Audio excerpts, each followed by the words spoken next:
प्रधानमंत्री नरेंद्र मोदी 9 या 10 जून को ऑपरेशन सिंदूर पर विदेश दौरे से लौटे प्रतिनिधि मंडलों से मुलाकात करेंगे। ये प्रतिनिधि मंडल 7 देशों में भारत का पक्ष रखे गए थे।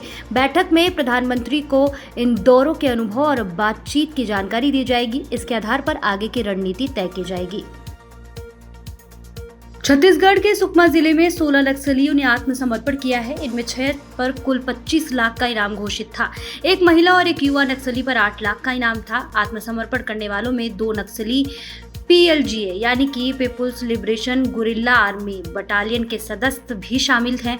बसवा राजू के एनकाउंटर और हाल के मुठभेड़ों से नक्सली डरे हुए हैं, जिसकी वजह से ये सामूहिक आत्मसमर्पण हो रहे हैं। आत्मसमर्पण करने वालों ने मुख्य धारा में लौटने की इच्छा जताई है और उन्हें प्रशासन की पुनर्वास योजना का लाभ मिलेगा। ये घटनाएं सरकार की 31 मार्च 2026 तक नक्सल उन्मूलन रणनीति की दिशा में महत्वपूर्ण मानी जा रही है। महाराष्ट्र ATS ने ठाणे जिले के पदगा गांव में साकिब नाचन के ठिकानों पर छापेमारी की है। साकिब वही व्यक्ति है जिसके स्थान से पहले हुई रेड में सुरक्षा एजेंसियों को 44 ड्रोन मिले थे। जांच में सामने आया कि साकिब ने इस गांव को अल शाम यानी इस्लामिक शासन वाला आजाद क्षेत्र घोषित कर दिया था। वह खुद को ISIS का प्रमुख बताता था और युवाओं को बैयत यानी कसम दिलवाकर आतंकी गतिविधियों में शामिल करता था। ATS को उसके ठिकानों से electronics device, mobile, SIM card और संदिग्ध दस्तावेज मिले हैं।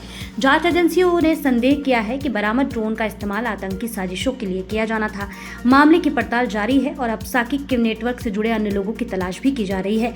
गौरतलब है कि ये नई छापेमारी ऐसे समय में की गई है जब यूक्रेन ने रूस में बड़े ड्रोन हमले किए हैं।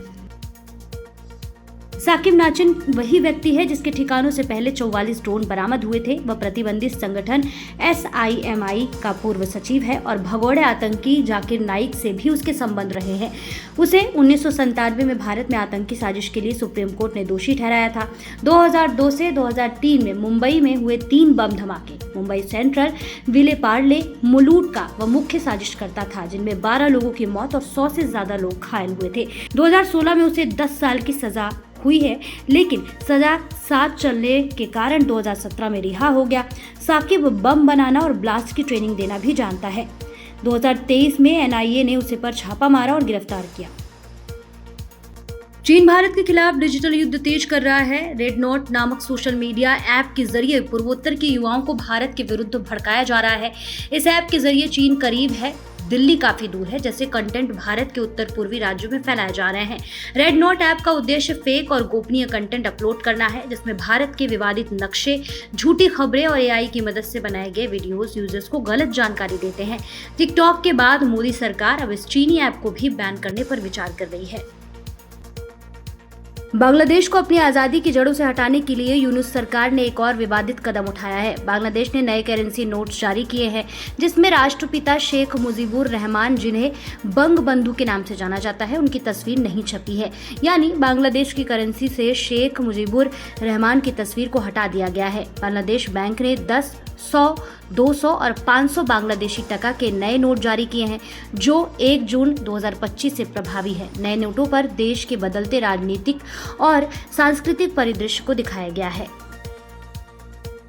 बंगाल पुलिस द्वारा गिरफ्तार इंस्टाग्राम इन्फ्लुएंसर शर्मिष्ठा पनौली को देश विदेश से समर्थन मिल रहा है। अमेरिका में भारतीय मूल के लोग भी उनके पक्ष में खड़े हुए।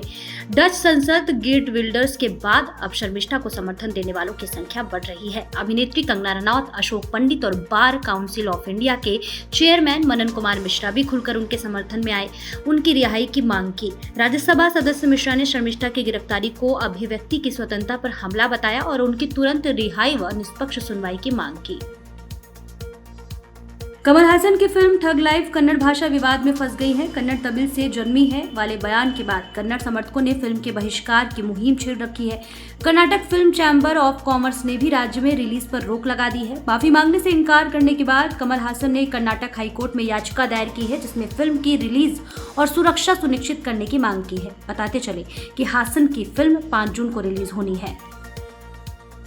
भारत सरकार ने इलेक्ट्रिक पैसेंजर वाहनों के निर्माण को प्रोत्साहित करने के लिए नई योजना को मंजूरी दी।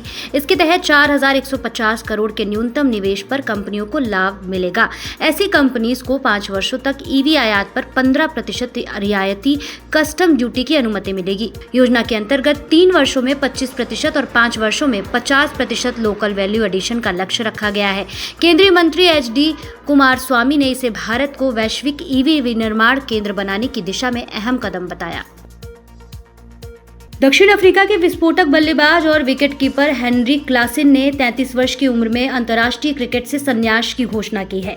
उन्होंने यह निर्णय परिवार के साथ अधिक समय बिताने की इच्छा के चलते लिया है। क्लासेन ने 60 वनडे में 4 शतक और 11 अर्धशतक के साथ 2141 रन बनाए, जबकि 50 T20 अंतर्राष्ट्रीय मैचों में 1000 रन बनाए।